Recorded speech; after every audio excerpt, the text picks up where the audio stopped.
శ్రీహర్ష నైషధం 135వ భాగం 25/12/23 బ్రహ్మశ్రీ ఉడారి సుబ్బరామ శాస్త్రి గారి తెలుగు అర్ధతాత్పర్య భావ సహితం 22వ చివరి సర్గలో ఉన్నాం మనం.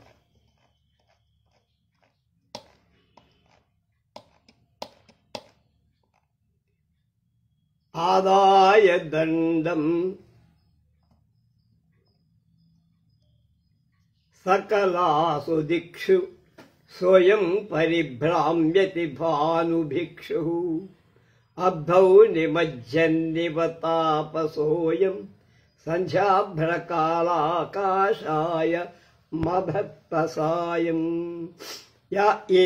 అయం ఈ భానుభిక్షు, భానుడు సూర్యుడు అనేటువంటి భిక్షు సన్యాసి, దండం పారిపార్శ్వకుడు అనేటువంటి వెదురు కర్ర ఆదాయ తీసుకొని సకలాసు సమస్తాలైన దిక్షు దిక్కుల యందు పరిభ్రామ్యతి తిరుగుతున్నాడు. సహా అటువంటి అయం ఈ తాపస సన్యాసి సాయంకాలంలో అబ్దౌ అంటే సముద్రంలో అంటే పాతాళంలో, నిమజ్జన్ ముడుగుతూ అంటే ప్రవేశిస్తూ, మరియు భూరి జలాలు కల మడుగులలో అంటే బాగా ఎక్కువ నీళ్లున్న మడుగులలో స్నానం చేస్తూ సంధ్యాభ్రకాశాయం సంధ్యాకాలపు మేఘం అని లేదా ఆకాశం అని, కాషాయం అంటే కాషాయ వర్ణం గల వస్త్రాన్ని ఆధత్తే ధరించాడు అన్నట్లుగా కనపడ్డాడు వాడు. సూర్యుడని సన్యాసి దండుడని చెప్పబడు అంటే చేతిలో దండ ఉన్నవాడు తన పారిపార్శ్వకుడి వెదురు కర్రగా ధరించి అన్ని దిక్కులలో తిరుగుతూ సాయంకాలంలో పడమటి వైపు అంటే సముద్రం వైపు అనేటువంటి జలాశయంలో స్నానం చేసి సంధ్యారాగంచే ఎర్రబారిన ఆకాశం అని కాషాయ వస్త్రాన్ని ధరించాడా అన్నట్లు ఉన్నారు. అస్తాచలేకశోపలాభే సంధ్యాకశోల్లేఖ పరీక్షితో యః విక్రీయతం హేలి హిరణ్యపిండం తారావరాటా నియమాదితధ్యౌ. యః ఏ సూర్యుడు అస్మిన్ ఈ పడమటలో నికష ఉపలాభే అంటే బంగారాన్ని పరీక్షించే ఒరిపిడి రాయితో ఆభే సమానమైన అస్తాచలి అస్తపర్వతంలో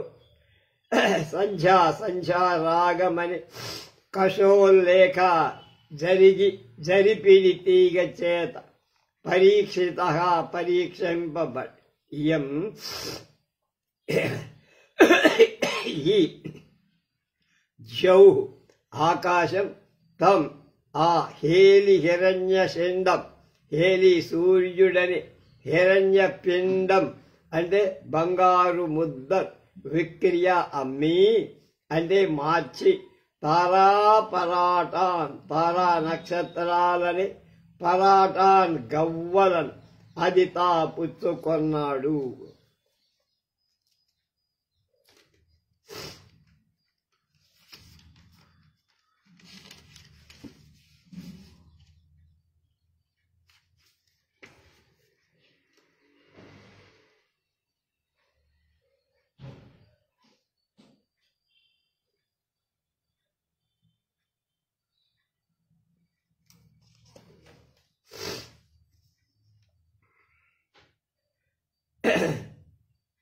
ఎరుపు పసుపు రంగు కలిగిన బంగారు ముద్దను ఒరిపిడి రాయితో పరీక్షించటం వల్ల ఏర్పడిన రేఖలాగా సంధ్య కనపడుతుంది. నక్షత్రాలు గవ్వలలాగా కనపడుతున్నాయి.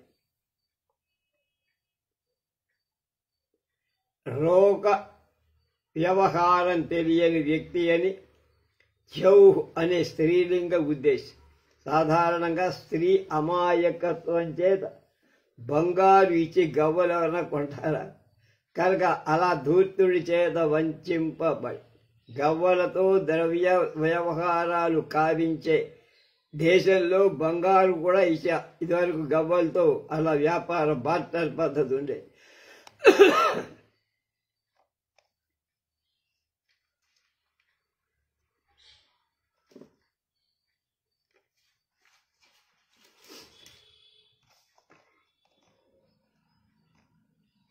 ఈ సూర్యుడు అస్తాచలం అనేటువంటి ఒరిపిడి రాతి మీద సంధ్యాకాలం అనే ఒరిపిడి వలన గీత చేత పరీక్షిస్తున్నాడు. ఆ ఆకాశం బట్టి అలాంటి సూర్యుడనే బంగారు ముద్దలు మార్చి దానితో నక్షత్రాలనే గవ్వలను కొనుక్కు. మేలైన బంగారు ఎరుపు పచ్చగా ఉంటుంది. అలాంటి ఎరుపు వసుపు వర్ణగల బంగారు ముద్దను పరీక్షించటం వల్ల ఏర్పడిన ఒరిపిడి గీటుల సంఖ్య కనపడుతోంది. నక్షత్రాలు గవ్వల్లాగా కనపడు. పచేలిమం దాడిమర్కబింబం ఉత్తార్య సంధ్యాత్వగిజోజ్జిత్స్యతాస్య తారామయం బీజభుజాదసీయం కాలేన నిష్ట్యూతమివాస్తియూధం. దాడిమ బీజ అంటే దాడిమ అంటే మనకు దానిమ్మ పళ్ళ విత్తన. భుజ తినుతున్న, కాలీన సమయం చే, అర్కబింబం ఎర్రటి సూర్యబింబమని, పచేలిమం చెట్టులో పండిన, దాడిమం దాడిమ పండు, ఉత్తార్య గణగణం అనే ఆకాశమని చెట్టు నుండి విత్తనాన్ని గ్రహించటానికై కోసి ఉజ్జిత విడవబడి, తథా అలాగే అంటే విత్తనాలను తిన్న తరువాత తారామయం తారారూపమైన నక్షత్ర రూపమైన ఆదశీయం ఈ పండుగకు ఈ పండుగకు సంబంధించిన లేదా ఈ విత్తనాలకు సంబంధించిన అస్థియూధం ఎముకల రాశి నిశ్యూతమివా వెడలగక్కబడినట్లాగా అనిపించింది. దాడిమ పండు యొక్క విత్తనాలను తినే కాలుడు ఎర్రటి సూర్యబింబం అనే చెట్టులో పండినటువంటి దాడిమ పండును ఆకాశ వృక్షంలోంచి కోసి ఎర్రని దాని తొక్కును వదిలివేయగా దాని నుండి సంఖ్య ఏర్పడింది. అలాగే దాని విత్తనాలను తిన్న తరువాత నక్షత్ర రూపంగా ఉన్న విత్తనాల పలుకులు వెడలగక్కబడ్డాయా అన్నట్లుగా పరాతతిర్బీజమివాదమాద మియం నిరస్థేర్యదస్తియూధం తన్నిష్కులాకృత్య రవిం త్వగేశ సంచోజ్జితా పాకి మదాడిమం వా. కాలీన కాలుడు అంటే యముడనేటువంటి, కర్త చేత అంటే సూర్యుడు అనేటువంటి, పాకి మదాడిమ పండిన దాడి పండు నిష్కులాకృత్య విత్తనాలుగా లేనివిగా చేయబడి అందరి విత్తనాలనే సారాన్ని గ్రహించి తొక్క దానికి సంబంధించిన తొక్క ఏషా ఈ సంధ్యగా ఉజ్జితావా విడవబడిందా. బీజాని విత్తనాలను అధమాదం తిని అంటే యథస్థితియూధం ఏది ఏ సూర్యుడనే పండిన పాడి దాడిమకు దాడిమకు సంబంధించిన అస్థియూధం ఎముకల సమూహంగా తారాతతి నక్షత్రాల సముదాయం నిరస్థే పివ ఈయబడిందా. కాలుడు సూర్యుడనే దాడిమ పండును విత్తనాలను లేని దానిగా అంటే సీడ్లెస్గా చేసి అంటే దాని విత్తనాలనే సారాన్ని గ్రహించి దాని తొక్కును సంచగా విడిచిపెట్టాడా ఆకాశంలో. అలాగే అందులోని విత్తనాలను తిని తిని ఆ సూర్యుడని దాడిమ పండు యొక్క ఎముకల సమూహం చేత నక్షత్ర సముదాయం కూడా వదిలిపెట్టబడిందా అని.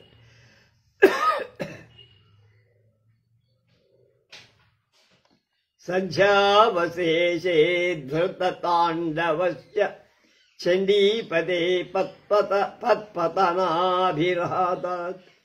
కైలాసశైలస్ఫటికాస్మఖండై రమండి పశ్యోత్తతయాలుభిర్జ్యౌ. హే ప్రియే, ఓ ప్రియురాలా, సంధ్య అవశేషే సంధ్యా వందనానికి అవశేషే చివర ధృత తాండవస్య ధరింపబడిన తాండవస్య తాండవం కలిగినటువంటి చండీపదే పార్వతీపతి అయిన శివుడి యొక్క పత్పతనాభిఘాతాత్ పాదము యొక్క పతనం చేత ఏర్పడిన అభిఘాతాత్ దెబ్బ వల్ల ఉత్పతయాలుభి పైకెగిరేటువంటి కైలాస శైల స్ఫటికాస్మఖండై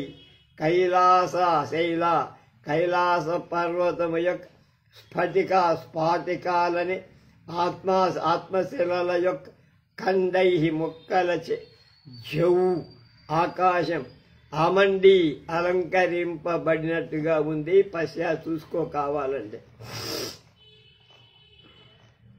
ప్రియురాలా, సంధ్యావందనమైన తరువాత తాండవం చేసే శివుడి యొక్క పాదాల దెబ్బచే కైలాస పర్వతంలోని స్ఫటికాలు ముక్కలై పైకి ఎగురుతున్నట్లుగా కనపడతాయి. వాటి చేత ఆకాశం అలంకరింపబడినట్లుగా నాకు అనిపిస్తోంది, నువ్వు కూడా చూడు అన్నాడు.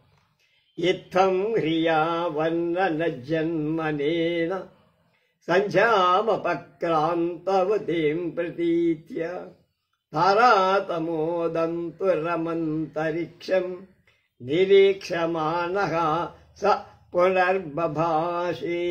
ఇత్థా ఈ విధంగా వర్ణన జన్మని వర్ణించట చేత ఉత్పన్నమైన హ్రియేన సిగ్గుచేత పుట్టిన సిగ్గుచేత అపక్రాంతవతి దాటిపోయిందిగా సంధ్యను ప్రతీత్యా నిశ్చయించుకొని అంతరిక్ష ఆకాశంలో తామాతర ఉదంతర ఆ నక్షత్రాలకోతో తమహ చీకటితో దంతురాం కలిసి ఉన్న దానినిగా నిరీక్షమానగా చూస్తున్న వాడై ఆ నరుడు పునః మళ్ళీ భైమీం దమయంతితో ఇలా అంటున్నాడు. ఈ విధంగా వర్ణనల వల్ల సిగ్గుపడిందో అన్నట్లుగా సాయం సంధ్య గడిచిపోయిందని నిశ్చయించుకొని నక్షత్రాలతో చీకటితో కూడిన ఆకాశాన్ని చూస్తున్నవాడైన అతన్ని గురించి నరుడు మళ్ళా చెప్పడం ప్రారంభించాడు. రామేషు మర్మవ్రణనాతి వేగాత్ రత్నాకరః ప్రాగయమత్ముత్పపాత గ్రహౌఘకీర్మీరిత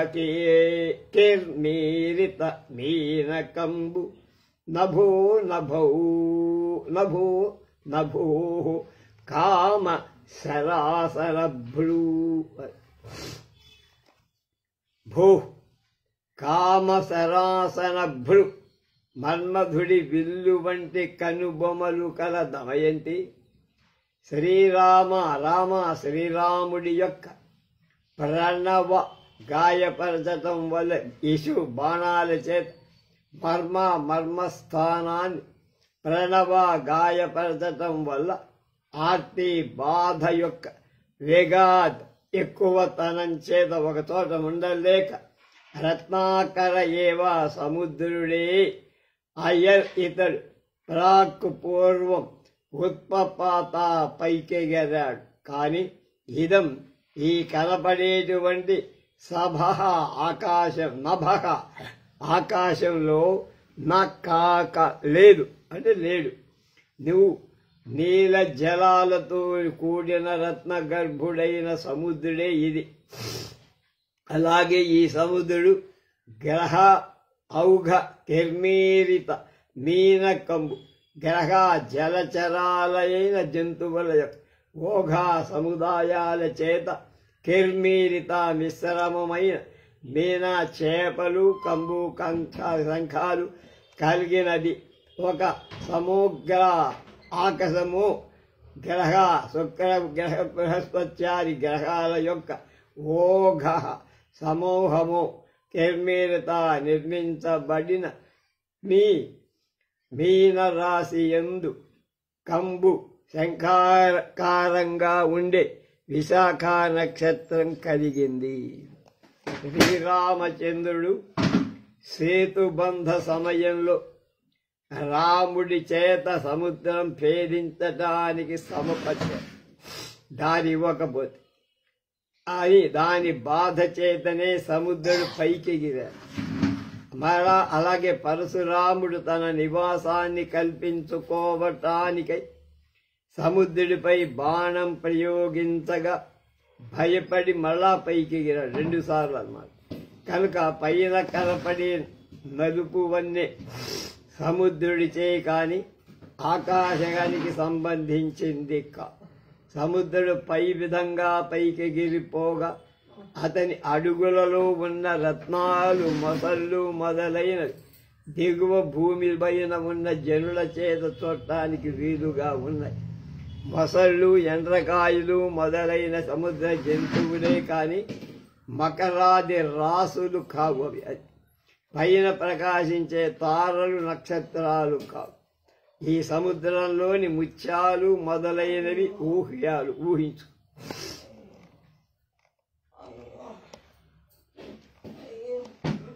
మన్మధుడి విల్లులాగా వంపు తిరిగిన కనుబొమ్మలు కలిగినటి దమయంతి శ్రీరామచంద్రుడి యొక్క పరశురాముడి యొక్క బాణం చేత మర్మస్థలాల్లో దెబ్బతిని దానివల్ల సముద్రుడు పైకి ఎగిరిపోయి ఆకాశంగా మారిపోయాడు. ఇక్కడ లేడు సముద్రం. ఆ కనపడే నీలమైన ప్రదేశం ఆకాశం అనుకుంటామా? పొరపాటు కాదు. ఏమిటది? అది సముద్రుడే. ఇక్కడి నుంచి అక్కడ చేరాడు. కనుకనే అతడు గ్రహౌఘ కిర్మీరిత మీన కంబుడుగా అంటే జలచర సముదాయాలతో కూడినటువంటి మీన కంబుక. మీన అంటే చేపలు, కంబుకం అంటే శంఖాలు మొదలైనవి కలిగులు. ఆకాశమైన గ్రహ ఓఘ కిర్మీరిత మీన కంబుకత్వ ధర్మానికి భంగం లేదు. ఎలా? శుక్ర బృహస్పతి గ్రహాల సముదాయాల చేత మిశ్రితమైన మీన రాశి సముద్రమే. ఆ నల్లదనం సముద్ర జలంలోని నల్లదనం సముద్రంపై పైకి ఎగిరిపోయినందువల్ల అందులోని రత్నగ్రహాదులు దిగువ ఉన్న భూమిపై మీద అలాగే ఉండి జనులకు సుఖంగా చూడబడుతోంది. వాళ్ళు ఎవరు కావాలంటే వాళ్ళు తీసుకున్నారు.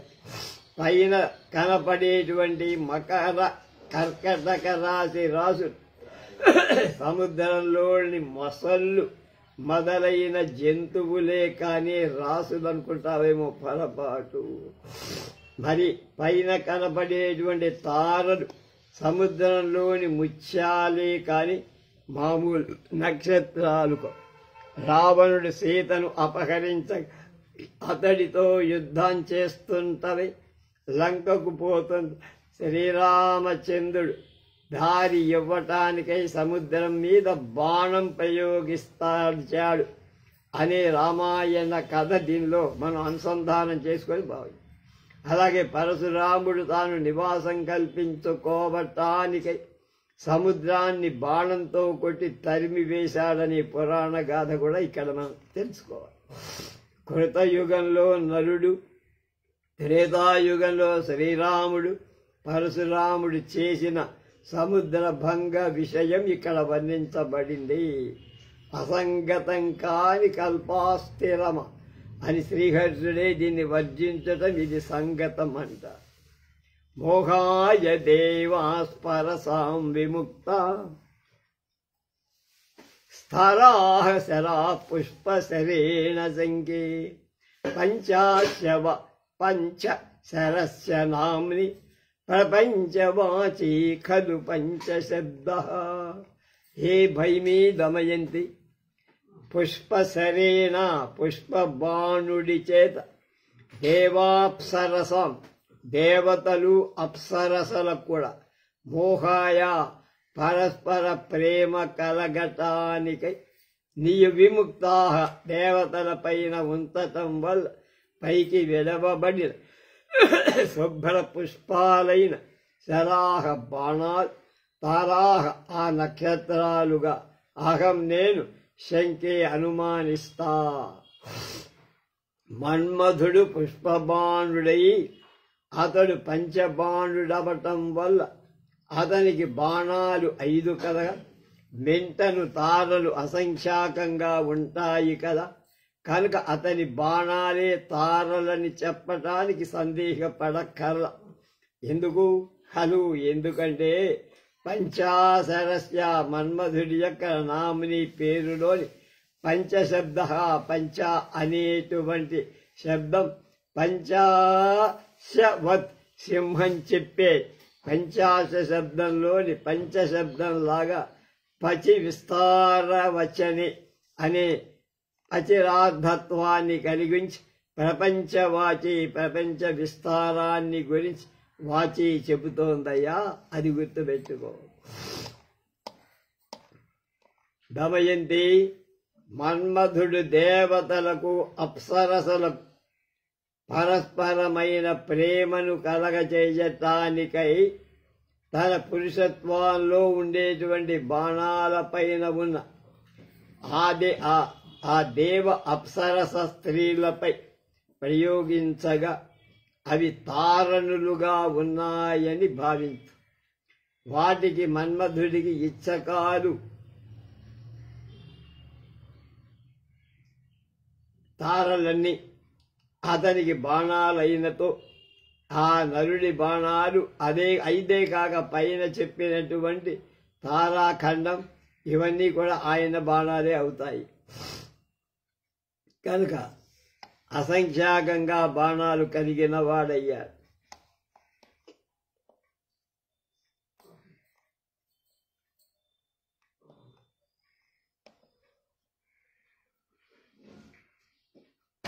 నభో నదీ కులాయ చక్రి కులస్య నక్తం విరహ కులస్య దృశో రసాం పంసంతి వృషంతి తారాః పతంతి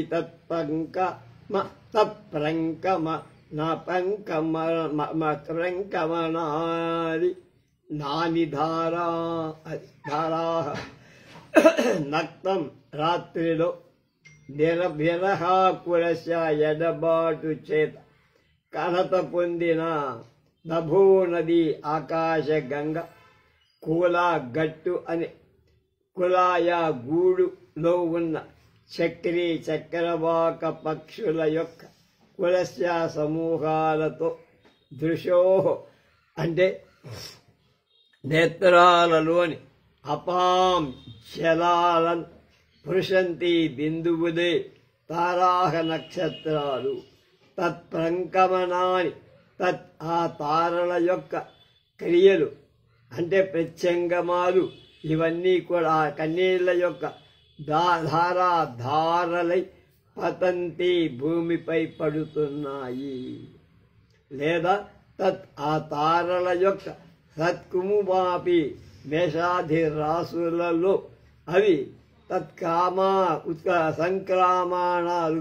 సంక్రమణాలుగా ఒకదాంతో ఒకటి కలిస్తే సంక్రమణాలుగా ధారాహ అసురుధారలుగా. రాత్రి నరుడి విరహం చేత పీడించబడిన ఆకాశ గంగ యొక్క తీరంలో స్థానం కలిగిన చక్రవాక సమూహం యొక్క కన్నీటి బిందువులే భూలోక వాసులకు నక్షత్రాలుగా కనపడుతున్నాయి. మళ్ళా ఒకసారి, రాత్రి విరహం చేత బిడియపడినటువంటి ఆకాశ గంగ యొక్క తీరంలో స్థానం కలిగినటువంటి చక్రవాక స్త్రీల సమూహము యొక్క కన్నీటి బిందువులే భూలోకంలో మనకి అవి నక్షత్రాలుగా కనబడతాయి.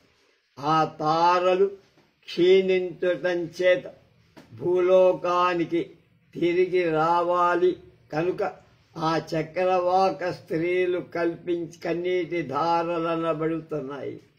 లేదా ఆ తారలు మేషాది రాసులలో చేసే ప్రవేశాల్లో సంక్రాంతులే ఆ పక్షుల కన్నీటి ధారలవుతాయి.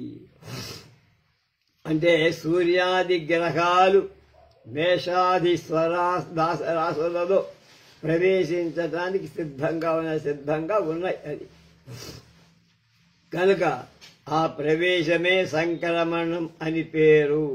అలా క్షీణే పుణ్యే మధ్యలోకం ప్రవిశంతి అని స్మృతి అనే దాన్ని అనుసరించి పుణ్యబలంతో స్వర్గంలో నివసించే వాళ్ళు పుణ్యం క్షీణించగానే మళ్ళా భూలోకానికి వస్తారు. అది వాళ్ళకి ఎప్పుడు జరిగేది.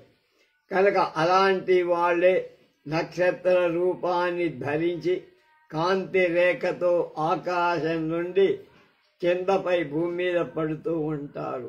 మనం చూస్తున్నాం. అమూని మన్యే మరజిజ్జరిణ్య యదాలసి గోధామకర క్వళీకుళీర తత్పూరభే ఖేలస్యాత్ ఖేలత్సురభీతి దూర మగ్నాన్యథా పృష్టతమః స్వస్పృష్టమితః పదీమః.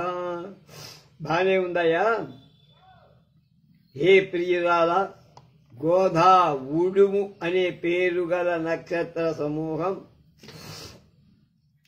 గోధా మకర రాశికి సంబంధించిన తారా సమూహం, మకరమహ అంటే కుశల కర్కటక రాశికి సంబంధించిన తారా సమూహం కర్కటం అనే అమూని ప్రత్యక్షంగా కనపడతాయి. అమ నిర్జరాణ్య దేవతాలైన మొదలైన గంగాకు సంబంధించిన యాదాలసి ఈ జంతువులుగా మన్యే నేను తరుస్తా. తత్పూర్ణ లేఖచ్చు బభీర త్వరభీతి దూరం మగ్నాని తత్ ఆ దేవ గంగ యొక్క పూరా ప్రవాహం చేత ఖేలత్ అంటే ఆడుతున్న సుర దేవతల వలన భీతి భయం చేత దూర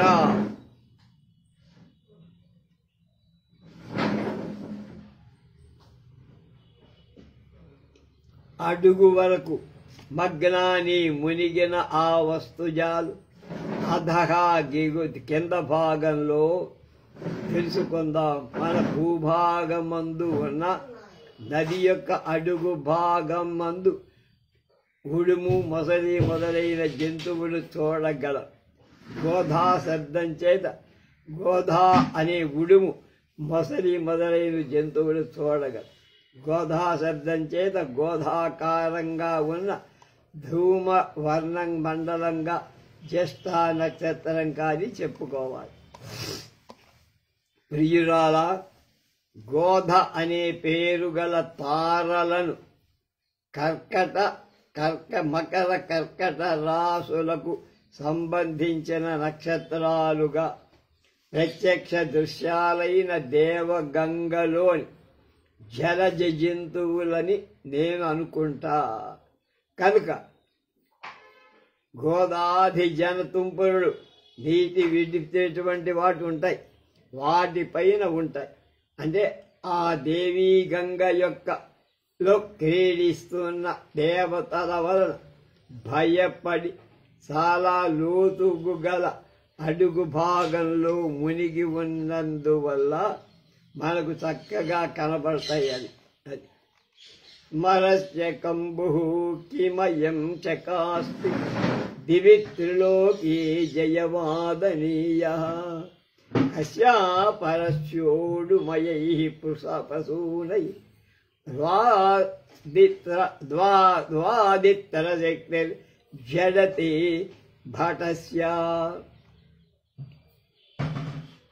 త్రిలోకి మూడు లోకాల సమూహం యొక్క జయ విజయంలో వాదనీయగా మోగింపబడిన కనపడేటువంటి నిబంధించిన ఆయం ఈ పరీక్ష ప్రత్యక్షంగా కనపడే విశాల నక్షత్ర రూపమైన కంబుం శంఖాన్ని చూడవయ్య.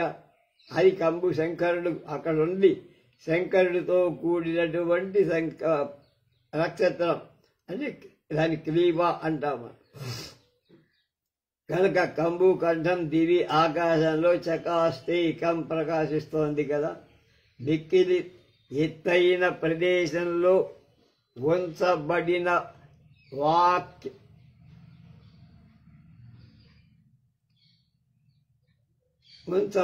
వాక్యం ఎన్ని చోట్లకి వినపడుతుంది, బాగా దూరంగా. అక్కడ శంఖం కూడా అట్లాగే అన్నమాట. ఆకాశం మరొక దానికి కస్య ఏ భటస్య తటస్య భటస్య భటునికి ఉడుముకై నక్షత్ర రూపంగా ఘటతే కుదురుతుంది, కుదరదు. కనుక ఈ అంటే ఈ యముడిగా మన్మధుడి యొక్క ఉద్యానవనంలో పుష్ప రూపాలుగా ఉండటం వల్ల అతన్ని వాద్యమే పుష్ప రూపంగా ఉంటుందని భావించటం న్యాయమే, సహజం కూడా. కనుక తారా పుష్ప రూపమైన కాముడి శంఖమే గగనంలో శోభిస్తోంది. కనుక అతన్ని మనం పూజించాలి, దానివల్లే మనకి శోభ కలుగు. మూడు లోకాలలో మన్మధుడు జయించటం చేత ఆ జయాన్ని సూచించటానికి అతనికి సంబంధించినవి ప్రత్యక్షంగా కనపడేటువంటి అని విశాఖ నక్షత్ర రూపం కలిగిన జయ అనే శబ్దం ఆకాశంలో ప్రకాశిస్తోందా అన్నట్టుగా ఉంది. ఎత్తైన ప్రదేశంలో ఉంచబడి వాదిస్తే వాద్యం అందరికీ చాలా దూరం ఉన్న వాళ్ళకు కూడా వినపడుతుంది కదా, అందుకనమాట. కనుక మన్మధుడి కంటే భిన్నుడైన మరొకడి నక్షత్ర రూపంగా ఉన్న పుష్పాలతో శంఖాది వాద్య నిర్మాణం సాధ్యం కదా. ఎందుకంటే మన్మధుడి ధనుర్బాణాలు పుష్పాలై ఉండటం వల్ల అతనికి సంబంధించిన వాద్యాల రూపంగా మన్మధుడి మారిపోయాయి అని ఇందులో భావం. కిం యోగినీయం రజనీ రతీజం యాజీ జనత్ పద్మ మయుమము హచ్చ మమూముహచ్చ యోగధిమస్యా మహతి మలగ్న ఇదం వరత్యంబర చుంబి శంఖం అన్నాడు. ఇయం ఈ రజని రాత్రి యోగిని కిం స్త్రీ పురుషుల వియోగం కలదా ఏమిటి, అలాగే మరణ ఉచ్చాటం తెలిసి ఉందా ఏమిటి, అంటే చావు కేక వినపడుతోందా. యవతే రక్షితం రగలు నిర్జీవుడై ఉన్న మన్మధునికి అభీజ జన్మింపజేశాడు, మళ్ళా పుట్టేట్ చేశాడు రాత్రికి. పద్మాల సమూహాన్ని అమూమహత్ మోహం కలలుగా చేసేదెవడు, అలాగే ముడుచుకొని పోయేటట్లు కావించింది ఎవరు. రాత్రి పద్మాలు ముకులించటం ప్రసిద్ధం. ఆ లగ్నం నిరాధారమైంది. అక్కంబర చుంబి ఆకాశాన్ని అంటి ఉండేటువంటి కేవలం తారయే అవటం వల్ల అలగ్నం మేషాది రాశి రూపాన్ని పొందింది. అగు ఇయం ఇదం ఈ ప్రత్యక్షర దృశ్యమైన కంబు ఆకాశంలో ఉండేటువంటి ఆస్యాహ శరీరము యొక్క గొప్పదైన యోగర్థిం యోగంలోని ఆధిక్యాన్ని విదతి విప్పు చూపుతోంది. ఈ రాత్రి స్త్రీ పురుషుల యోగం కలిగినందువల్ల యోగిని అవుతోంది. రాత్రి కాలంలో స్త్రీ పురుష యోగం ఏర్పడు కనుక ఇది న్యాయం. అలాగే ఈ రాత్రి శాస్త్రం మంత్రం సిద్ధిని పొందిందై చరణ ఆచరణలో భూత ప్రేత పిశాచాలను ఉచ్చాటన చేసే యోగ మహిమ గల స్త్రీగా ఉందా అనిపిస్తోందట. ఎందుకు? ఈమె పగలు ఉచ్చాటనం చేసినటువంటి యోగ మహిమ గల స్త్రీయా ఆమె? ఎందుకంటే ఈమె పగలు జీవరహితుడైన మన్మధుణ్ణి ప్రతికింపచేసింది, పద్మాలకు ఊహం మొదలైన వాటిని కలగజేసింది, నమ్మినటువంటి మన్మధుడి విజృంభణానికి పద్మాలు మోడ్పు కావటం మూలంగా కూడా జరిగింది. కనుక కేవలం ఆధారంగా ఉన్న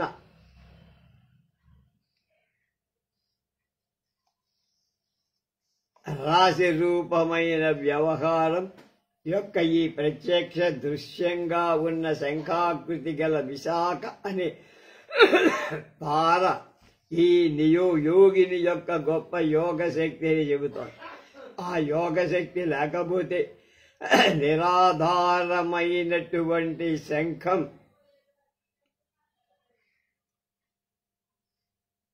ఆకాశంలో ఎలా నిలవగలదు? అలాగే యోగ శక్తి లేకపోతే మృతుడెట్లా జీవిస్తారు? అలాగే యోగ శక్తి లేకపోతే పద్మాలు ఎందుకు మూర్ఛపోతాయి? కనుక ఈ రాత్రి యోగిని అని నేను భావిస్తున్నాను అన్నాడు కవి. స్వస్తి.